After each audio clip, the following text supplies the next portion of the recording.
အားအားလုံးမင်္ဂလာပါဒီမှာမြင်းတဲ့တိုင်းပဲပေါ့နော်ကျော် you submitted an appeal အဲ့တော့ယူကန်ဝင်ခိုင်းသွားပြီပေါ့နော်ကျွန်တော်ရဲ့အကောင့်ကဘဲကြောင့်လဲဆိုတော့သူတို့ပို့ထားတဲ့ message တစ်ခုမှာတော့ကျွန်တော်ဒီ golden battery pay က financial fraud လုပ်တယ်ပေါ့ financial fraud တော့မဟုတ်ပေါ့ကျွန်တော်တို့အလုံးနဲ့ပတ်သက်တဲ့ဒီရွှေဈေးကွက်အကြောင်း stock ဈေးကွက်ဒေါ်လာဈေးကွက်ဈေးနှုန်းနဲ့တကွ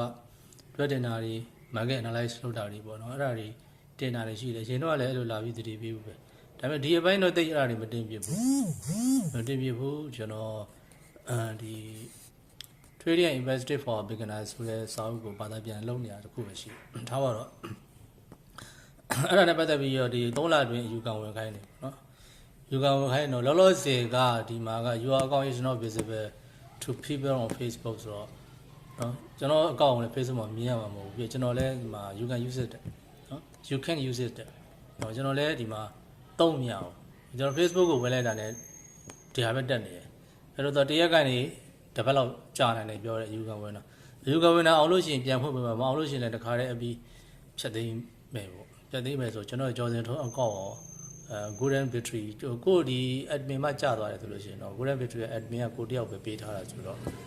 page ပါကြာသွားမယ်သဘောမှရှိတယ်နော်အဲ့တော့ golden battery မှာအရင်တော့အကောင့်အဟောင်းနဲ့ admin ပေးထားတာရှိတယ်အဲ့ဒါကိုသွားပြီးတော့admin အနေနဲ့ပြန်ဝင်မယ်ဆိုရင်တော့ page ပြန်ရနိုင်တယ်အကောင့်ကြာသွားကျွန်တော်အကောင့် ယူကဝင်တာအောင်လို့ပြန်ပြီးတော့အကောင့်တော့หนีသွားမှာပေါ့လေနော်အကောင့်ရဲ့profile health ကတော့หนีသွားမှာပေါ့ဒါလေးလာပြောတာအဲ့တော့ကျွန်တော် Facebook မှာဒီ Messenger လည်းသုံးမရဘူးလောက်ကိစ္စတွေတချို့ Messenger နဲ့စကားလာပြောရှိတယ်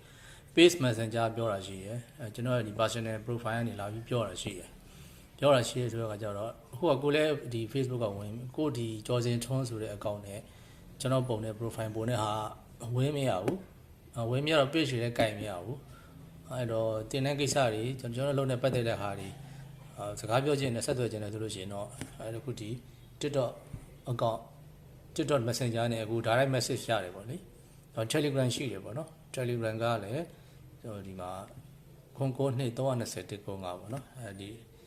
Telegram နံပါတ်ကနေလည်းလာပြီးဆက်သွယ်လို့ရပါတယ်ဒါလေးလာပြောတာပါ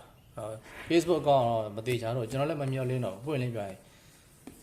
အဲ့လောက်မှရှုပ်ရှက်ခတ်နေရဆိုရင်တော်တော်စိတ်ပြတ်ဖို့ကောင်းတယ်ဗောနော်ကျွန်တော်တို့တင်တဲ့ post တွေကအများပြည်သူလူထု community ကိုဘာမှအစိတ်